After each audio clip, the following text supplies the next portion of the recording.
Hello, this is Dr. Do again. This video is Outside of Medicine. Continue the Iliad by Homer. I'm going to continue to read. Seems to me it's a new team out in front. A new driver as well, just coming into sight. The mares of Eumelus must have come to grief. Somewhere downfield. They led on the way out. I saw them heading first for the turn. By God, but I cannot find them now. Anyway, hard as I look, left and right, scanning the whole Trojan plain, he lost his reins. He lost control of his horses, round the post, and they failed to make the turn.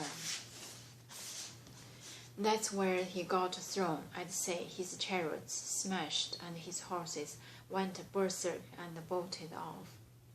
Stand up. Look for yourselves. I cannot make them out. Not for certain. No, but the leader seems to me an Italian man by birth.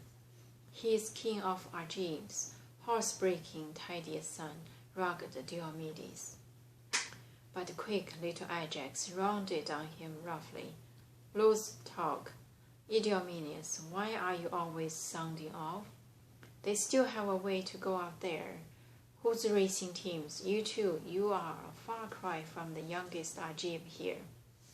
Not other eyes in your head, our sharpest Scots, but you are always blustering, you foul-mouthed. Why must we have you blurting out this way in the face of Kinner's men? Those mares in front are the same that led before. They are Eumelus mares. Look, there's Eumelus now, astriding his chariots, gripping the reins himself. But the Cretan captain burst back in answer. Ajax, champion regular in all the ranks, stupid too, first and last, the worst man in the Argive armies. Stubborn, bull-necked fool, come now, let's both put up a tripod or a cauldron, wager which horses are really out in front, and we'll make a choice Agamemnon our referee. You'll learn, don't worry, once you pay the price. Ajax rose in fury to treat him taunt for taunt, and now the two of them might have come to blows if Achilles himself has not stood up to calm them. Enough. No more trading your stinging insults now, Ajax. Idomeneus, it's offensive. This is not the time. You'd be the first to blame a man who reeled this way. Sit down in the ring, you two, and watch the horses. They'll be home in a moment, racing hard to win. Then each can see for himself who comes in second, who takes off first prize. In the same breath, Diomedes came on, storming toward them, closer. Look closing, lashing his team on non-stop. Full shoulder strokes, making them kick high as they hurtled toward the goal. Constant sprays of dust kept pelting back on the driver. The chariots sheathed in gold and tin carrier on in the plunging stallions' wake, its spinning rims hardly leaving a rut behind in the thin dust as the team thundered in. A whirlwind finish. He reined them back in the ring with drenching sweat, leather streaming down onto the ground from necks and chests.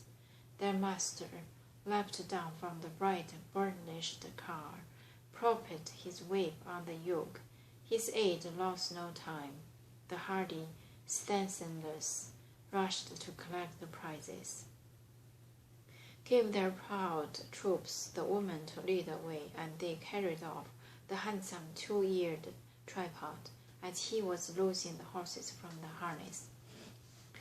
Antilochus next, the son of Nestor, drove a second, beating Atreus not by speed but cunning, but still Menelaus kept his racers close behind, tight as the closing gap between the wheel and the horse. When he hauls his master's car top speed across the flats, the very tip of his tail brushing the running rim, and the wheel spins closer hardly a gap between as he sweeps the open plain. That much, no more. Many claws trailed Antilochus, dauntless driver. At first he trailed him a full discus throw, but now he was closing, gaining on him fast. Yes, blaze with all her fury and flowing name. Agamemnon's mares was coming on with a strong surge, and now if the two teams had a longer course to run, Menelaus would have passed him. No dead heat about it. Then Idomeneus' good aid, Meriones, came in forth, trailing a fame Atreus by a spear throw. His team had sleek manes, but the slowest pace afield, and the man himself was the poorest racing driver. But Anameter's son, Eumelus, came in last of all, dragged his fine chariot, flogging his team before him. Seeing him there, the swift Achilles, filled with pity, rose in their midst and said these winged words. The best man drives his purebred team home last. Come, let's give him prize. It's only right. But the second prize, of course, Tydeus' son must carry off the first. So he said, and the armies called assent to what he urged. And now, spurred by his comrades' quick approval, Achilles was just about to give the man the mare, when Antilochus, son of Magnanius, old Nestor, leapt to his feet and lodged a formal protest.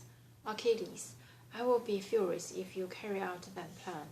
Do you really mean to strip me of my prize? So concerned that this team and car were wrecked, and the follower too, for all his racing skills? Why, he should have prayed to the deathless god. Then he would never have finished the last of all. You pity that man? You are fond of him, are you? You have hoards of gold in your tents, bronze, sheep, serving girls by the score, and purebred racers too. Pick some bigger trophy out of the whole lot and hand it on to the man, but do it later, or now, at once, and when your troops applause. I won't give up the mare, the one who wants her. Step this way and try. He'll have to fight me for her with his fists. He flared up, and the swift round Achilles smiled, delighting in Antilochus. He liked the man immensely. He answered him warmly. Winged words, Antilochus, you want me to fetch an extra gift from my tents? A consolation prize of Eumelus. I'm glad to do it. I will give him the breastplate I took from Asteropaeus. It's solid bronze with a glittering overlay of tin. Things on rings, a gift he'll value highly. He asked Automedon, ready aid, to bring the breastplate from his tents. He went and brought it, handed it to Eumelus. The man received his gladly. I'm going to stop here today and continue next time. Thank you for watching.